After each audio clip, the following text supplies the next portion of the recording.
Doutor Norberto, como é que foi essa semana? Está sendo ainda, né? Bom dia. Ainda. Bom dia a todos os nossos ouvintes, né, professor? A semana está sendo uma semana rica. Ontem foi uma semana de descanso forçado. Eu gostaria até mesmo de trabalhar nesses dias, assim, mas os nossos pacientes também têm certa dificuldade, muitas vezes, de deslocamento pela questão, Claro. né, relacionada ao funcionamento das prefeituras. Semana rica, rica em atendimentos, rica em melhoras, em curas. As aulas da Unijuí também à noite têm, de certa forma, consumido a nossa energia, mas uma energia benéfica. Temos condições de ajudar cada vez mais os estudantes, que por sua vez já se formaram e estão em constante formação. Temos muitos alunos ainda em constante formação, 12 turmas funcionando, a primeira já formada, que é um orgulho, né, para nossa Primeira região turma aí. da Unijuí Já formada. formou. A Com primeira quantos turma médicos?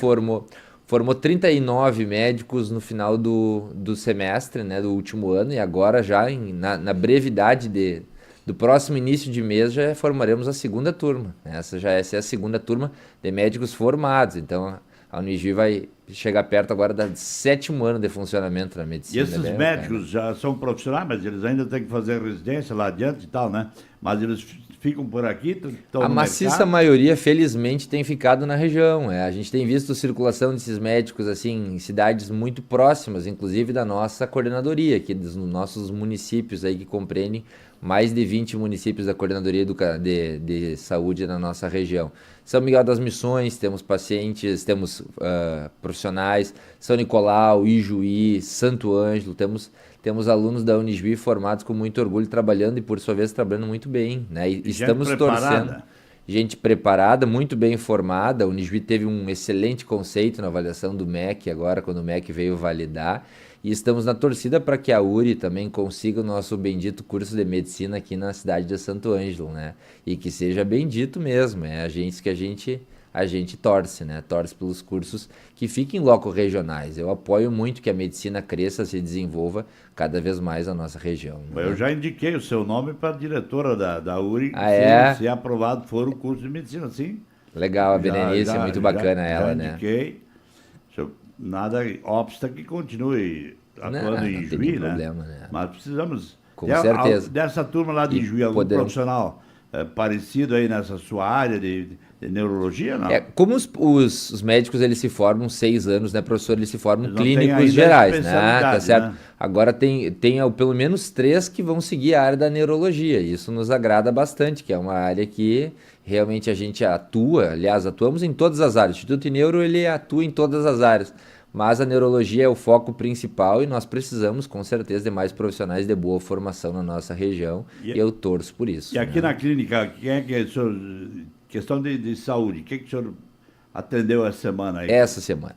Essa semana teve um caso muito curioso. Eu venho comentando que a gente passa muitas vezes desapercebido, um caso de dengue hemorrágica com Ah, sangramento sim. cerebral, Então, às vezes a gente acha que a dengue ela é uma doença única e exclusivamente relacionada à circulação, que pode dar um déficit de plaquetas, algumas vezes algumas manchas avermelhadas pelo corpo, dor na cabeça, dor nos olhos, mas não.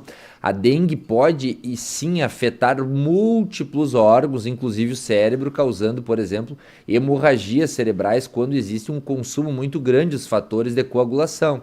Então foi isso que eu vi essa semana, um paciente muito grave, tivemos que internar na UTI, está sim vivo, está sim se recuperando, está sim acordado, felizmente com mínimas sequelas em Com força, dengue hemorrágica. dengue hemorrágica. Então a gente tem que estar ciente de que dengue existe, que dengue está em circulação e que dengue é uma doença viral e inclusive aqueles que estão nos escutando e que futuramente vão ler, refletir sobre a doença, dengue já existe vacinação, que é a vacina Qdenga para dengue. Então, esse vai ser o futuro dessa, que é uma doença realmente que tem uma prevalência grande no nosso público aqui da região noroeste do estado do Rio Grande do Sul, né?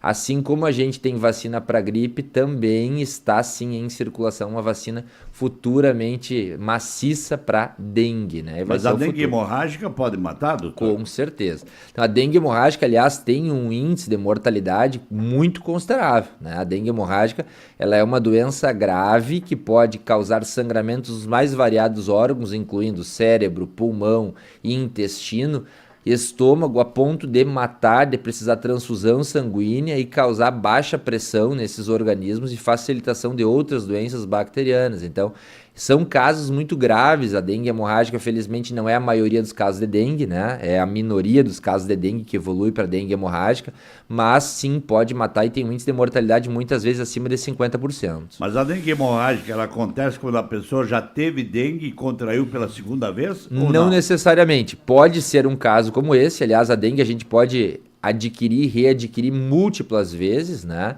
Mas muitas vezes a primeira vez que o indivíduo já tem dengue pode ser dengue hemorrágica, não necessariamente precisa ser a evolução de outro quadro anterior de dengue com a potencialização do achado, né? Às vezes a primeira vez que o indivíduo teve dengue, eu felizmente nunca tive, né?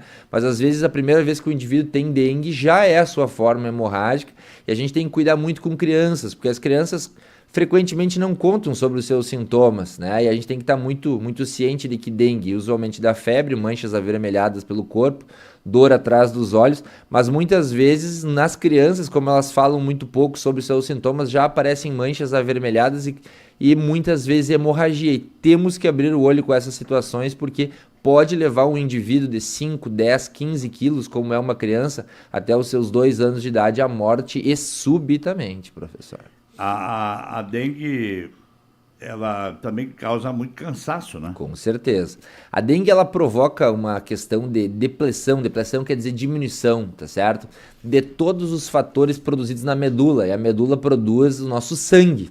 Então, a dengue, ela pode causar anemia. E a anemia, o senhor sabe muito bem, leva as pessoas à estafa, ao cansaço. A anemia é uma doença que causa, então, depressão, causa dificuldades, causa lentificação. O indivíduo fica muito difícil de executar as suas atividades tradicionais. Então, a dengue, ela causa sintomas como cansaço, sim, febre, sim, manchas avermelhadas, sim, dor nos olhos, sim, né? Então, temos que ficar cientes e tentar eliminar todo e qualquer paradouro do mosquito, né? Muito mais do que o fumacê, eu vejo muitas pessoas colocando, assim, todas as suas expectativas de que o fumacê, que é aquela fumaça que usualmente espanta o mosquito, vai conseguir eliminar. Gente, não é assim, única e exclusivamente. A coisa mais importante que a gente tem para fazer com dengue é eliminar o parador do mosquito, ou seja, tirar pneus, copos, vasilhames, águas paradas de qualquer objeto. Assim como com a gripe, a coisa mais importante, além da vacinação, é lavar as mãos, é usar álcool gel, né? Eu vejo muitas vezes a população, às vezes, citando, olha, tem que ficar em casa porque está circulando muita gripe. Isolamento não funciona só o isolamento. O que funciona para a gripe é lavar muito bem as mãos, usar álcool gel e se vacinar. Esse é o principal, né? Esse é o nosso principal. Doutor, bom, quase que desviamos a pauta, né? Não tem problema, aqui a pauta é conforme o ouvinte, né? E conforme os acontecimentos. Mas eu tenho um desafio para o senhor aqui. Muito bem, vamos em frente. Eu gostaria que o senhor falasse sobre as demências, essas doenças do esquecimento. Perfeito. Até não só de objetos que a gente esquece, uma carteira no banco, um cartão no posto.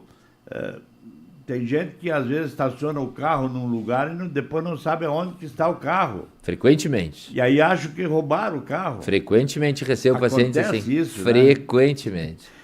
Pois é, mas tem também as demências, digamos assim. Você lembra do que fez quando tinha 8, 10 anos? Brincava com esse ou aquele amiguinho, comia aquilo e tal, né? Mas tem coisas que você fez ontem ou anteontem e não lembra mais. Ou não lembra o cardápio de ontem ou de anteontem. Por que isso? É porque o nosso cérebro, que eu sempre comparo com o computador, está lotado de informações, não cabe mais nada?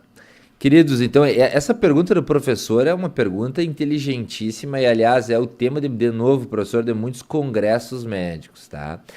Esse é o maior temor quando se fala em esquecimento, quando a gente lembra do ano do casamento, de como estava o clima no dia do casamento, quantos milímetros choveu no dia do... No teu choveu, professor, olha, e chuva de bênçãos, creio eu, né, Cleusa? Um abraço para a Cleusa também, né?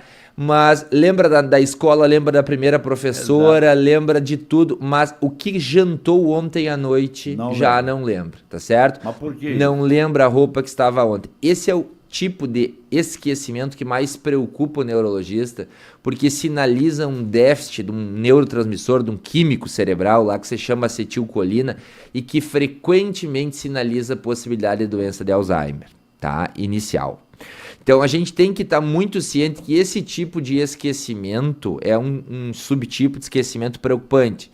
Diferente de quando muitas vezes a gente esquece a chave do carro somente, isoladamente, ou esqueceu aonde deixou o celular dentro do cômodo da casa. Quando a gente começa a esquecer histórias, quando a gente começa a esquecer situações, né? Não simplesmente um fato. Esqueci a chave. Bom, esquecer a chave muitas vezes pode ser simplesmente estresse, sobrecarga, ansiedade, preocupações, sono de má qualidade, dificuldade com os hábitos de vida e sedentarismo. Agora, quando a gente esquece o que almoçou, esquece a roupa que estava, esquece o que aconteceu, esquece que dia da semana é, esquece que dia do mês é, a gente começa a ter uma espécie de desorientação no tempo e no espaço, e principalmente com fatos recentes. Esse é o esquecimento mais preocupante de todos, que merece a nossa atenção digna e formal, sinalizando a possibilidade da doença de Alzheimer, que aliás é o subtipo de demência mais comum do mundo, professor.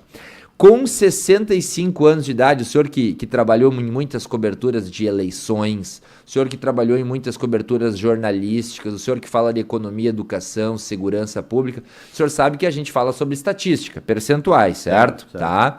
Em medicina não é diferente disso, certo? Com 65 anos de idade, cerca de 5 a 8% da população tem doença de Alzheimer, tá? E a maioria deles não sabe, porque usualmente não procura atendimento médico. 65 anos, né?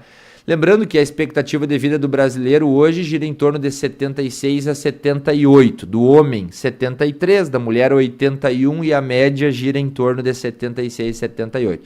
Então, com 65 anos, cerca de 5 a 8% da população já tem doença de Alzheimer. Com 80 anos, cerca de 20 a 25% da população já tem doença de Alzheimer. Que é o esquecimento. Que é o esquecimento patológico. Tá? É o esquecimento de doença. É a doença do cérebro que vai evoluir, progredir, principalmente em caso de não tratamento. Por isso que a gente tem que ir atrás de um tratamento especial para que as coisas não aconteçam de uma maneira muito rápida, de uma maneira descontrolada. E por fim, com cerca de 95 a 100 anos, que já temos grupos especiais bastante volumosos com essa idade já, aqui no Santo Ângelo, na nossa macro-região, a gente fica muito feliz desta longevidade. Com 95 a 100 anos, cerca de 80 a 100% da população vai ter doença de Alzheimer. Então essa é uma doença de altíssima prevalência e que a gente precisa identificar e tratar corretamente. Doutor Norberto, tem um ouvinte no telefone. Posso Que beleza. colocar? Alô, bom dia. Bom dia. Quem é que está falando? Aqui é Eloá. Doutora, eu gostaria de falar com o senhor sobre... Eu fiz consulta com o senhor, fiz todos os exames que o senhor me pediu e me deu o tratamento em uso, porque é sempre, né, contínuo, mas eu tenho aquela dor que eu tinha, tipo, sai da cabeça assim, mas é mais na testa o problema. Uhum. Aí, da fonte que a gente diz, né? Certo. De uma a outra. E olha, todos os dias, toda noite, eu não tenho um alívio. Dona Eloá, então eu acho que é o momento da gente rever a questão de doses, tá certo? A gente vai ter que realmente reajustar a dose numa consulta nova da senhora para que a gente consiga atingir o seu objetivo principal, que é as suas enxaquecas e dores de cabeça noturnas, certo? Além do exercício físico, que é muito bem-vindo, além de objetivamente a ingesta de água de no mínimo 3 litros de água por dia e de se abster do celular e da luz após às 7 da noite. Então, muitas vezes pequenas coisas, professor, minúsculas do estilo de vida fazem toda a diferença. Do tipo, exposição luminosa depois das 7 da noite, para quem tem enxaqueca noturna, é péssimo, né? Mas é uma espécie de veneno. Enxaqueca noturna? Com certeza. Então, dores de cabeça que atinge principalmente um público muito mais ansioso durante a madrugada com despertares. Então, existe sim, e a gente tem que estar ciente disso. Voltando um pouquinho ainda para a situação demência, gente, que a gente estava falando antes, que são as doenças do esquecimento, tá? Eu quero deixar claro o seguinte, ó. O diagnóstico hoje não é mais baseado no achismo. Ah, eu acho que o senhor está com doença de Alzheimer. Ah, me parece pela sua história que o senhor está esquecido. Não. Hoje a gente tem um arsenal, ou seja, tem ferramentas diagnósticas formais, precisas para o diagnóstico na cidade de Santo Ângelo, inclusive no Instituto Ineuro, professor. Que ferramentas são essas? A gente tem um teste genético de saliva, em que a gente coleta saliva. Mediante a coleta de saliva, a gente consegue extrair o DNA destes indivíduos, tá certo? Contando com laboratórios de apoio, inclusive do estrangeiro, tá certo? E a gente consegue extrair toda a genética para poder estudar fatores de risco que te levam a ter doença de Alzheimer. O senhor já percebeu que algumas famílias têm muita doença de Alzheimer, enquanto outras famílias são muito lúcidas, até mesmo a idade avançada. Determinados genes, principalmente um gene específico do cromossomo 19, a gente tem 46 cromossomos, mas no cromossomo 19 que a gente tem dentro das células, tem genes que predispõem muito a ter doença de Alzheimer, e esse é um gene que tem que ser muito estudado, que é o gene da apoliproteína E. Então a gente já tem condição de fazer isso mediante análise do painel genético no Instituto Ineuro aqui em Santo Ângelo. Outro teste que sim, ele é fidedigno e preciso para a doença de Alzheimer, é um teste que a gente chama de biomarcadores para a doença de Alzheimer, que a gente coleta sangue desse indivíduo e dosa determinadas proteínas, dentre as quais proteína tau e proteína beta-amiloide, e consegue com uma precisão superior a 95% dizer para ti, ó, o senhor está ou o senhor não está com doença de Alzheimer. Coisa que no passado não existia em Santo Ângelo, isso é inovador, é uma coisa muito importante e precisa, porque a gente não pode chegar com 85 anos no consultório dizendo, olha, o meu pai, ele não sabe mais as horas, o meu pai, ele está se perdendo na cidade de Santo Ângelo, o meu pai esses dias ia para São Luís Gonzaga, acabou em Giruá, o meu pai, ele sabia jogar canastra, agora ele desaprendeu. Eu não posso deixar o seu João da Silva chegar nessa situação deprimente, degradante, sem ter visto isso antes. Eu preciso tratar a doença nos seus estágios iniciais. E nos estágios iniciais, a doença, que muitas vezes começa aos seus 65 anos de idade, é caracterizada por esquecimentos do tipo sutis. Espera aí, me desenha um relógio aqui, vamos ver. Coloca os ponteiros para mim para ser 10 horas e 15 minutos. Vamos ver se o senhor consegue. Sintomas iniciais. Por favor, me diga que dia do mês, que ano estamos, que dia da semana estamos, que estação do ano estamos. Eu recebo frequentemente pessoas que se dizem extremamente lúcidas no consultório. Ó, doutor, eu vim aqui constar porque eu tenho um zumbido. Joia. O senhor não quer testar a memória também? Porque eu gosto de fazer consultas integrais, professor. Eu gosto de avaliar tudo num paciente. Quando o paciente chega lá com dor de cabeça, eu gosto de examinar o paciente por completo para a gente não ser somente materialista e fazer consultas curtas demais. Vamos testar a sua memória. Que dia é hoje? Acho que hoje é dia 12. Nós estamos em abril de 1925. Não, peraí. Né? 1925 foi 100 anos atrás, né? Nós não estamos em 12 de abril, né? Nós estamos já agora no dia 2 de maio. E nós estamos na estação outono. Então, frequentemente as pessoas se dizem muito lúcidas, mas quando a gente faz pequenas perguntas desafiadoras, se confundem com o ano de 1900 ainda está muito marcado nesse subtipo de população, tá certo? E isso é um fator de alarme, porque já faz 25 anos que a gente mudou de milênio, né? E a gente não pode interpretar como normal um 1925, tá certo? Que show, hein? Que show. Doutor, como é que tá seu tempo? Não, vamos em frente. O que tiver de pergunta dos ouvintes, a gente tem que dar preferência aos nossos ouvintes. Tem mais um aqui. Bom dia, quero tirar uma dúvida com o doutor. Sobre o remédio prednisona. Falei certo? Isso, falou certo. Pode tomar por uns 4 ou 5 meses uma dosagem de 40 mg diariamente? Pergunta. Excelente pergunta. Isso não pode trazer muitos efeitos colaterais? Olha, a prednisona, ele é um remédio corticoide, é um remédio utilizado, é um corticoide, é um remédio utilizado muito comumente nas doenças inflamatórias, sejam elas neurológicas, reumatológicas, cardiológicas, pneumológicas, não é um remédio que trata somente uma especialidade, sim um grupo de doenças inflamatórias. E quando usado por longo período, temos alguns efeitos colaterais sim, como aumento muitas vezes da glicose, levemente, aumento das cifras pressóricas, a gente pode ter um risco de estrias, inclusive um risco de retenção de líquidos, né? Contudo, muitas vezes é necessário sim, muitas vezes por toda a vida. Determinadas doenças são de tamanha inflamação que a gente tem que usar a vida toda em determinados pacientes.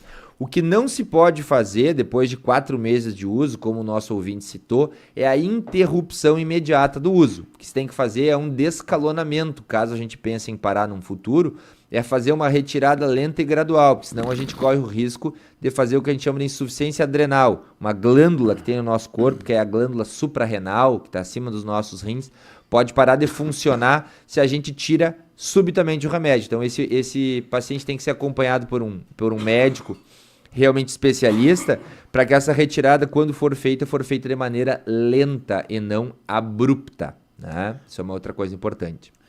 Doutor, só para nós fechar aqui, tem um outro ouvinte que está dizendo, meu pai tem 79 anos, ele lembra de tudo que aconteceu na infância, mas hoje ele se confunde com o dia da semana e às vezes nem lembra a idade dele.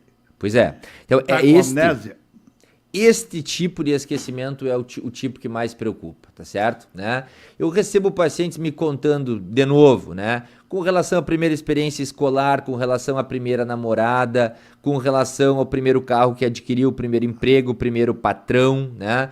Tudo isso, certo? E não sabem realmente o endereço aonde moram, quantos anos têm, né?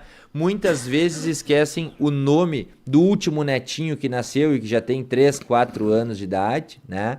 Então é interessante isso, ou demoram muito para lembrar. Também a velocidade do processamento é importante, né, professor? A gente muitas vezes assim, olha, o senhor pode me dizer por gentileza, ou a senhora, o nome dos seus netos? E a gente vê claramente que os netos mais velhos, né, eles são lembrados com extrema rapidez, mas os netos mais novos, que nasceram por último agora, para aí, como é que é o nome dele? Daqui a pouco vem, né? É Mateus, mas tem uma demora aí bastante prolongada até sair o nome do último netinho.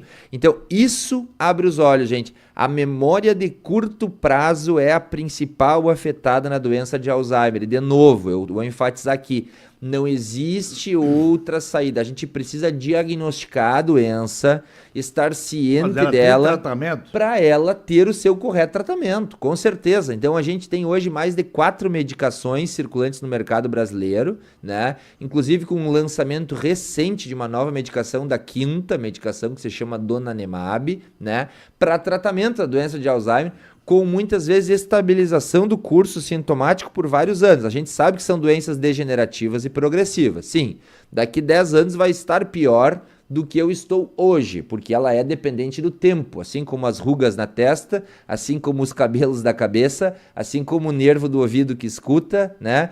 Com o tempo a gente sabe que os nossos órgãos vão tendo uma piora funcional. Agora o que a gente não quer é que essa piora funcional seja súbita, né? A gente não quer ter condições de dirigir hoje e amanhã não entender uma placa de trânsito, né? Essa que é a situação. A gente quer proporcionar aos nossos pacientes a melhor qualidade de vida para administrar os seus bens, para ter direção na tomada de decisões, para saber ir ao banco, para saber ir à padaria, para ter condições de dirigir, trafegar e ter condições de viver muito bem com a doença de Alzheimer. Eu tenho pacientes mais de 15 anos com doença de Alzheimer, ainda na fase 1 da doença, muito bem dirigindo, conversando, indo a bailes, a reuniões, visitando os vizinhos. Mas o que? Eles estão tratando a doença, eles não estão escondendo a doença, né?